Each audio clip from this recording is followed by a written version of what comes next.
Hi, hello. It is the afternoon, guys.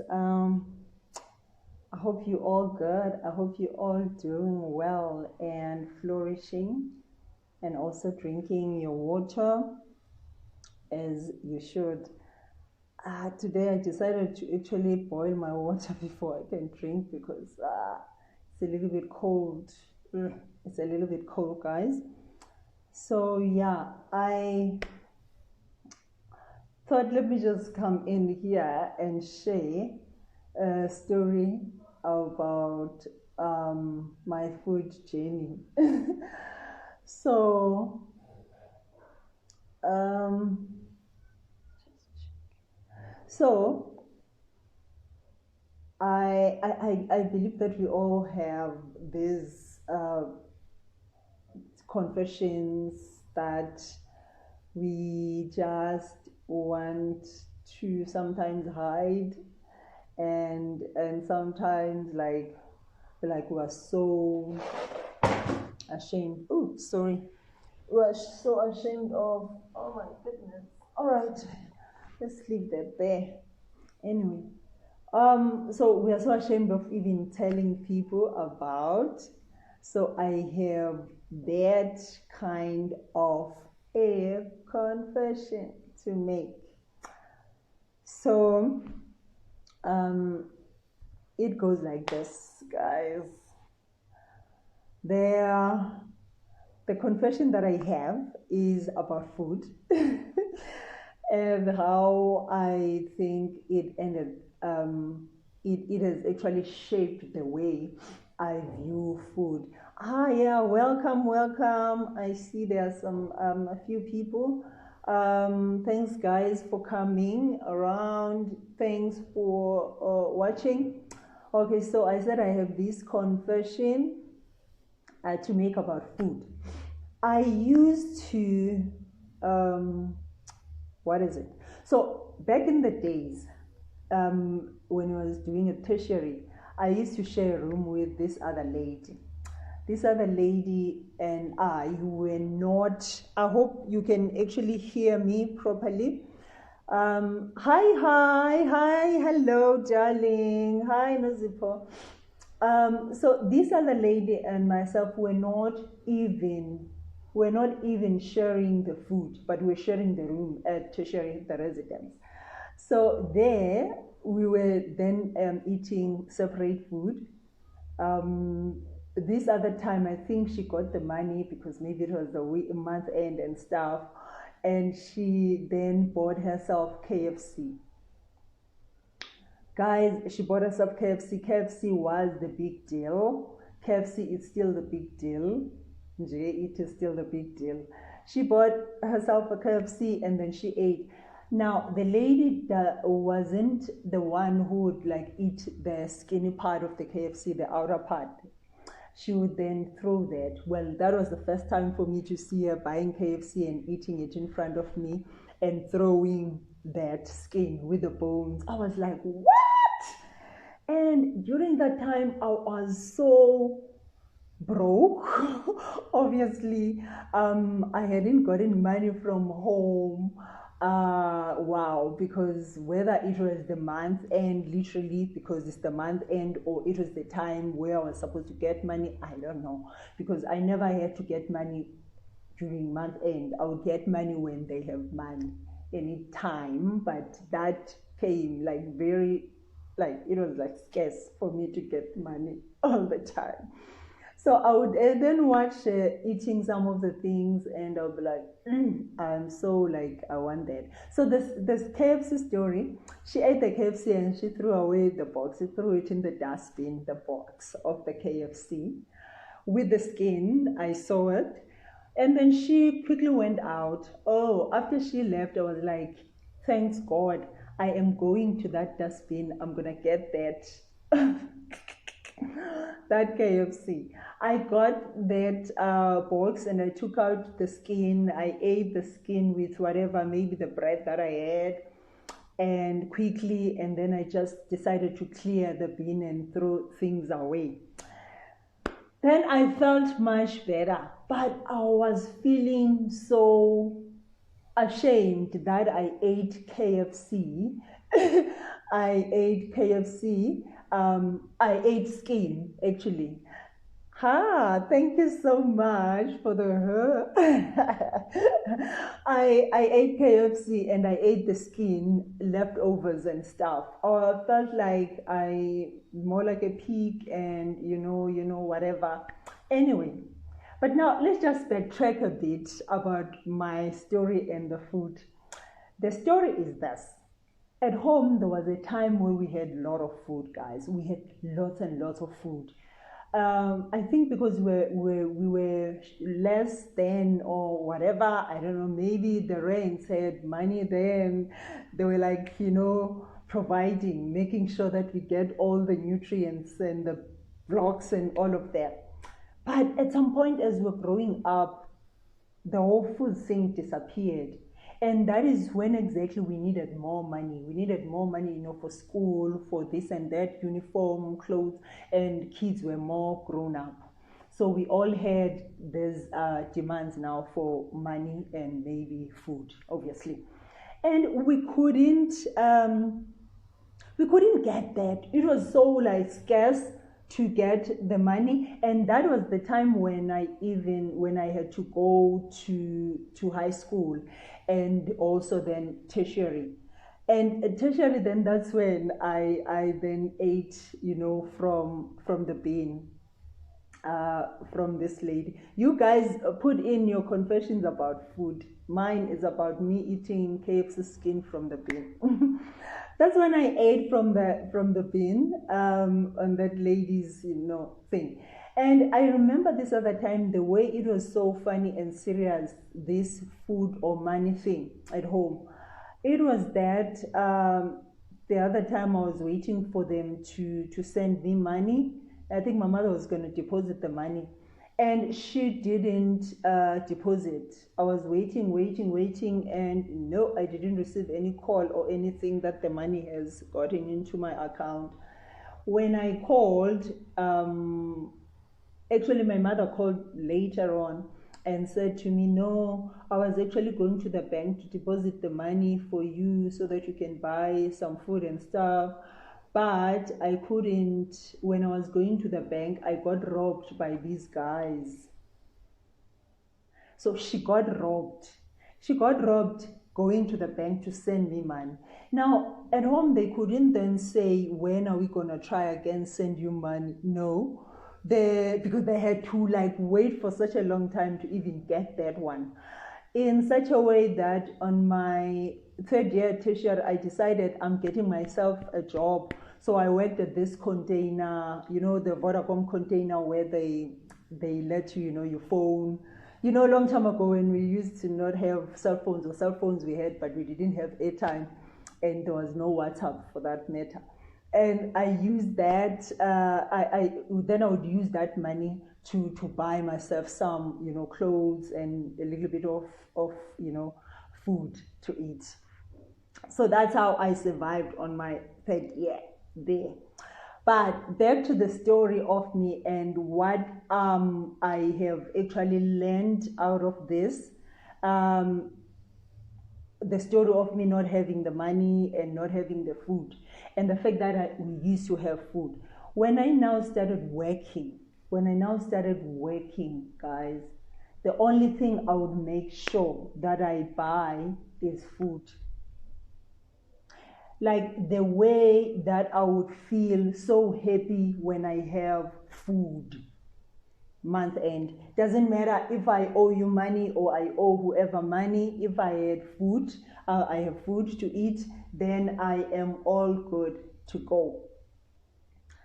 This this whole thing of me being excited every time when it's a month end I gotten paid so that I can be able to buy food, it actually gotten me into a lot of trouble. Hey, this is what I'm trying to call.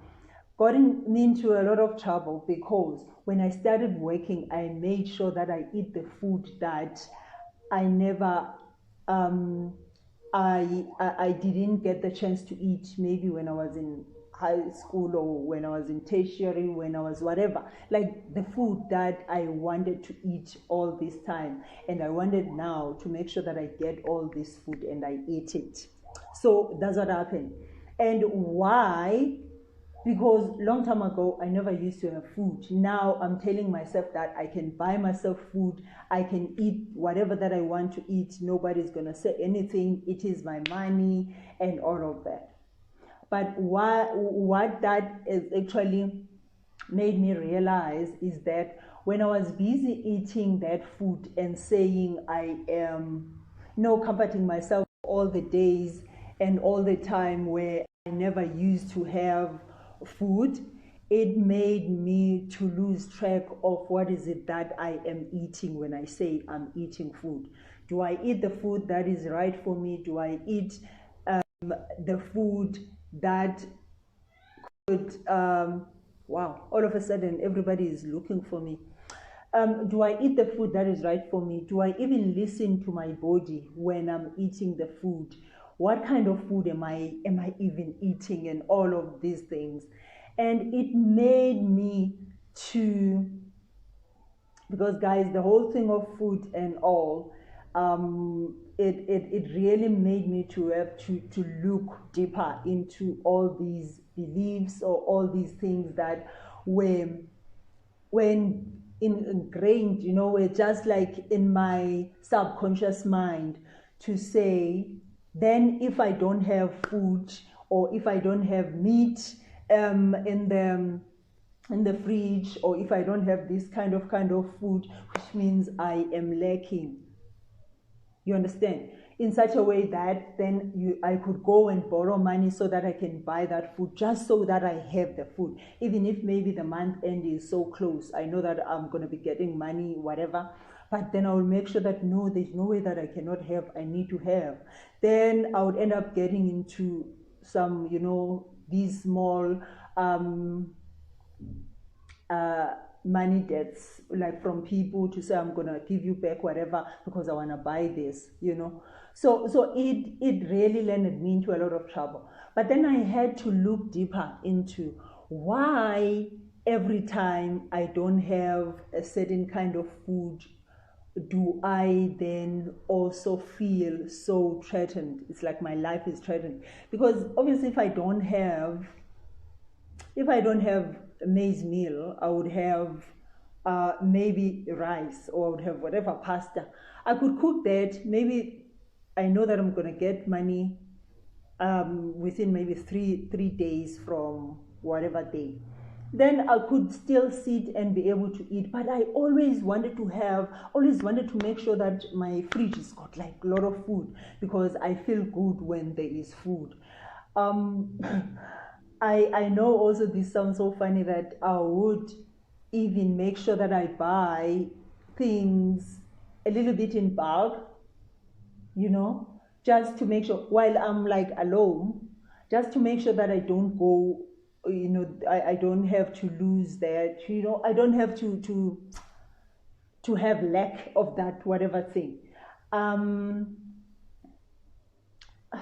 Things like, it's not like we use like washing powder all the time, but if there is a special whatever, I would rather even go buy ask somebody for money to say I want to go and buy that whatever special thing, because I wanted to see it being in abundance. And I'm like, this is not the way to go. So when I dig deeper into this thing to say, why am I behaving this way? Why do I feel like this when I don't have food, or when I, then I found out that it's because long time ago, you used to have a lot of food. I'm telling you guys, my dad used to work in Durban, and he would come with drums and drums of, the water drums thing, containers, would come with those, like this big, imigqom, with food.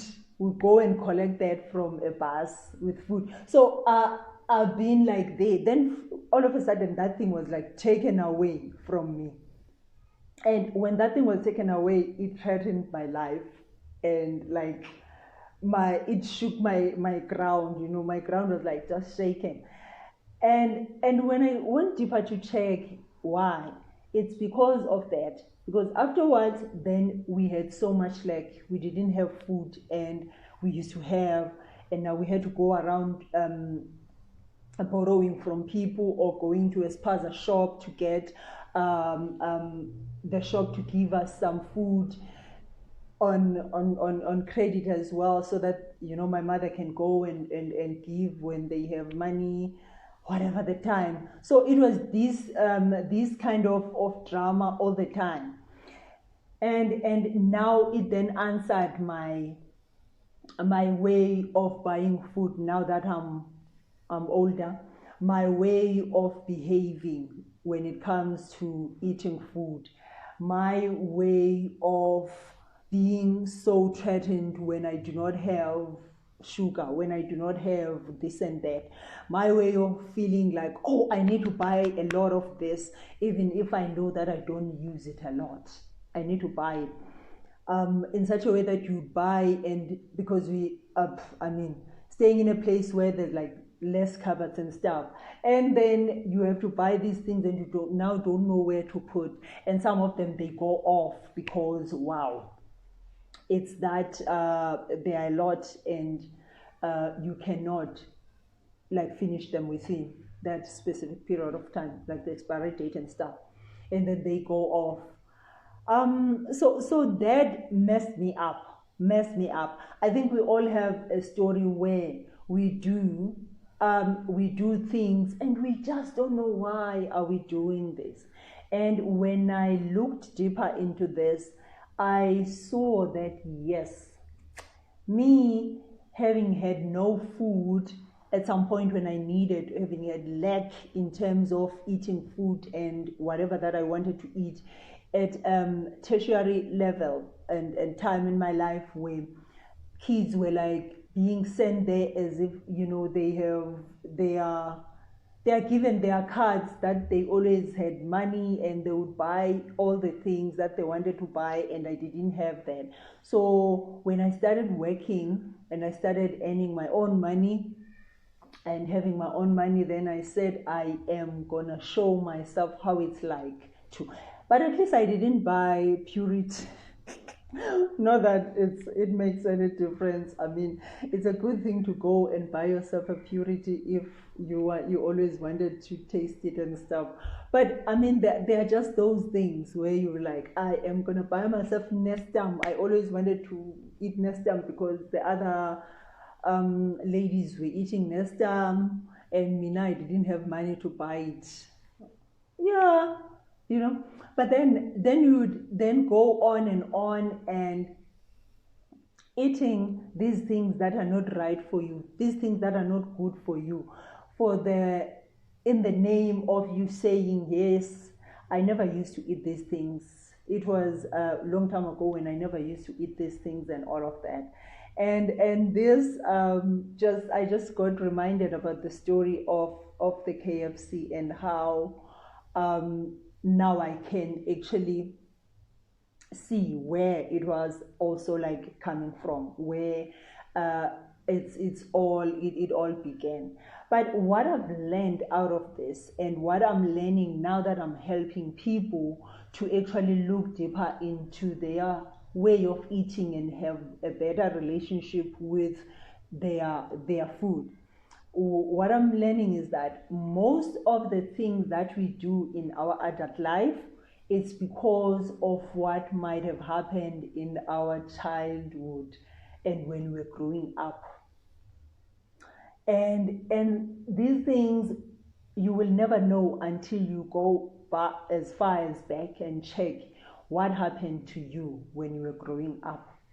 What happened to you? What is it that was lacking on your side? What is it that you had in abundance? What is it that came easy for you? What is it that never came easy?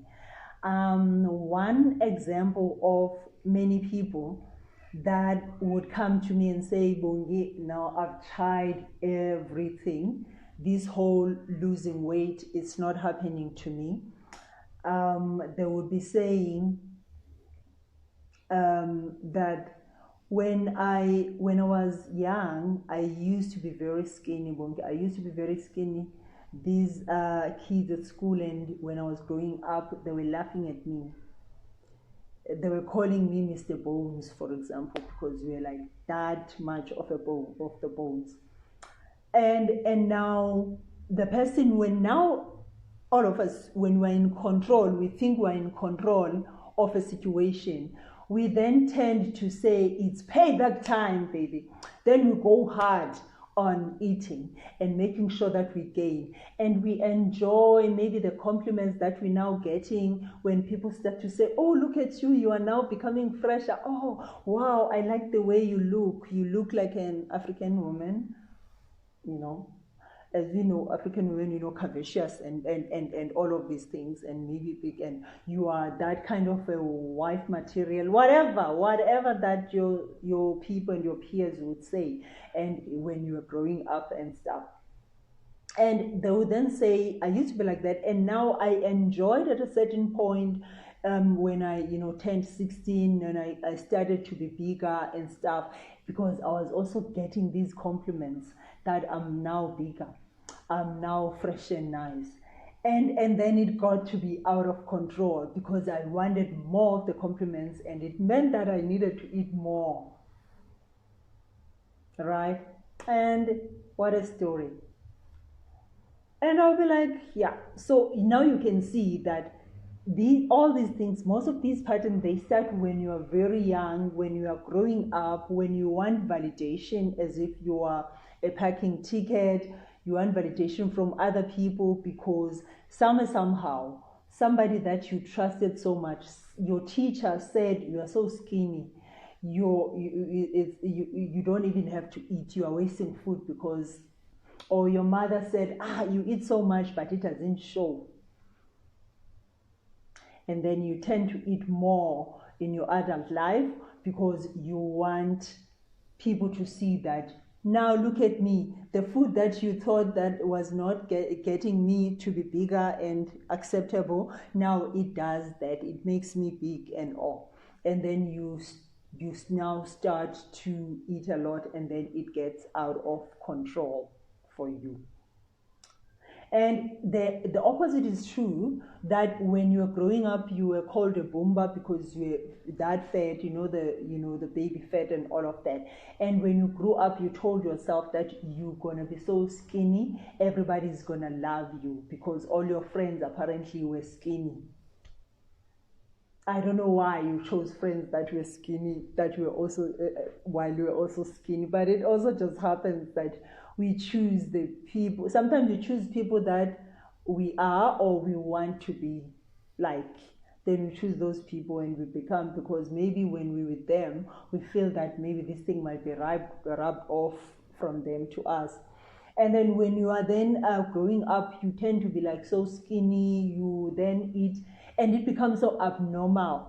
And you don't want food, you have a bad relationship with food. Also, when you grow up, you don't want to eat, you don't want to, and you become like, more anorexic and all these other psychological issues that are related with food and food disorders, basically.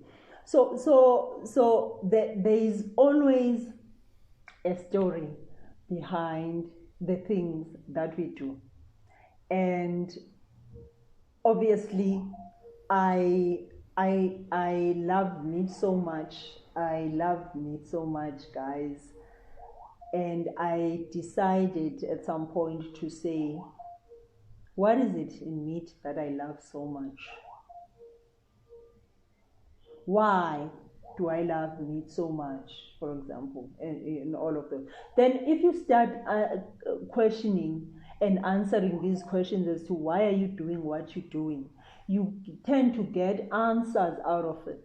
And me loving meat, it's because I lacked long time ago. Now I could eat meat and nothing happens, or at least I don't see anything happening on the outside, or I don't whatever feel, or I feel that I'm getting bigger and that's what I wanted to.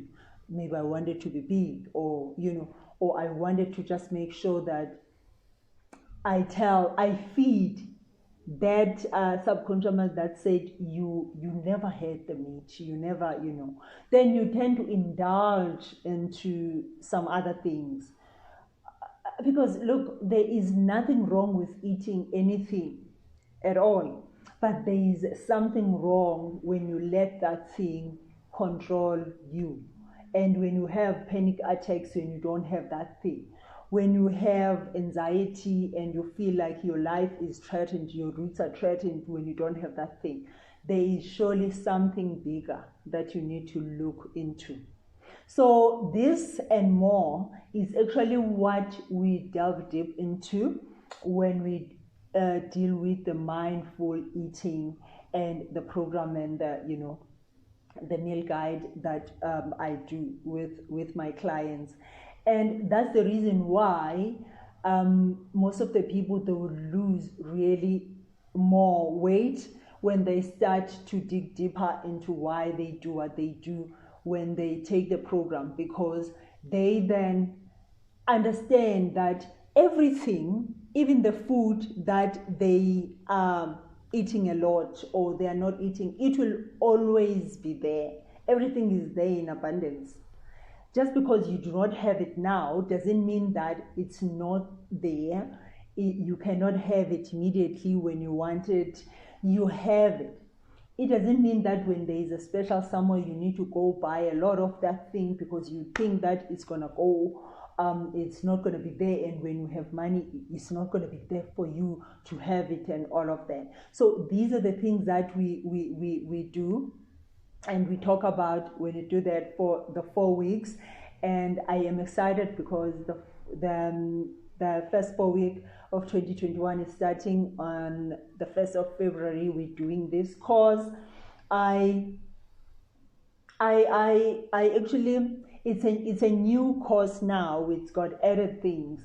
In 2020, I had many people coming in and taking their mindful eating meal guide, and I was guiding them through, and we're talking in terms of how they should act and what is it they should question, how they act around food and all of that. And now I decided to do it as a 4 weeks course, and then with that course then you get to have your customized meal guide as well that will guide you. And what I've noticed is that with the people that I engage them more with when it comes to how they eat and their patterns and how they feel when they've eaten a certain food, it turned out that those people are the people who tend to get more out of the meal guide, because a meal guide is just a meal guide. You might not follow it, but when you know why you do what you're doing, the behaviors and all of that, you tend to have an easier road when it comes to how you eat. Even if you deviate on a certain day or whatever week, you are able to come back, because you are always mindful that what I'm eating now is like this, and I am eating it for whatever reasons and stuff.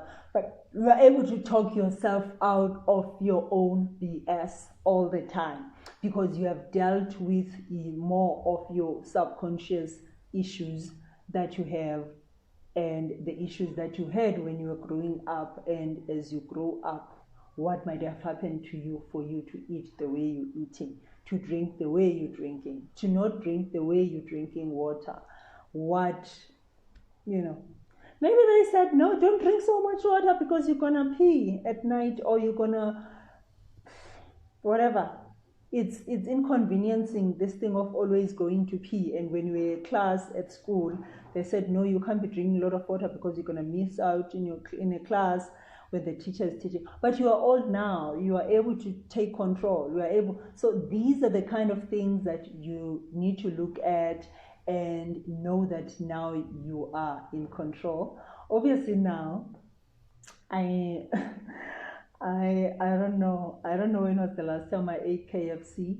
Obviously I ate KFC for a long time after when I was able to eat KFC and I had the money to buy KFC. So I had a lot of KFCs, and I was a bit, not a bit, I was always sick,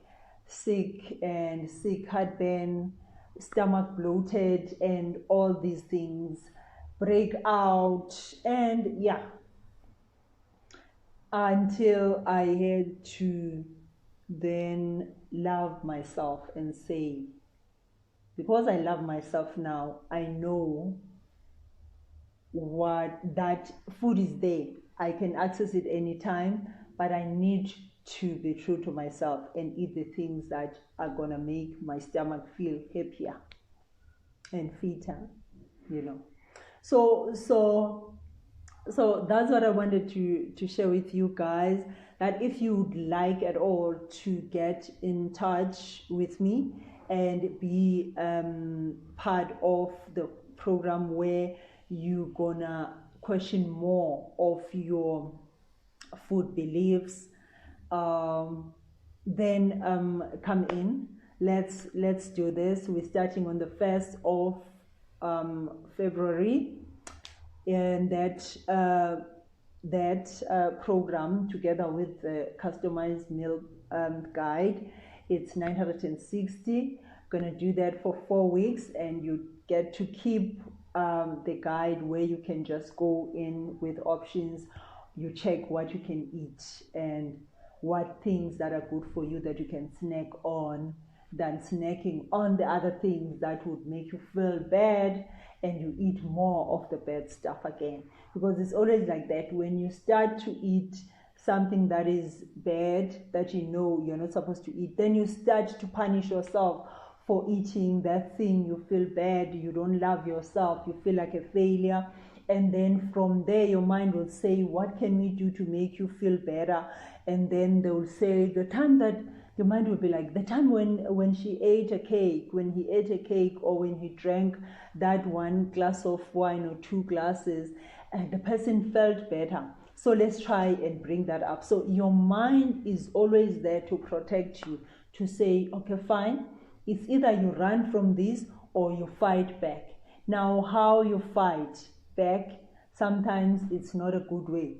How fight back, sometimes it's about then you doing more of the bad stuff, and then you end up feeling even more horrible and terrible about it, and then you go deeper and deeper and deeper into that hole of feeling bad and not feeling good enough and not feeling lovely and not feeling great about you. And when you look at the mirror, you do not like the person that you see.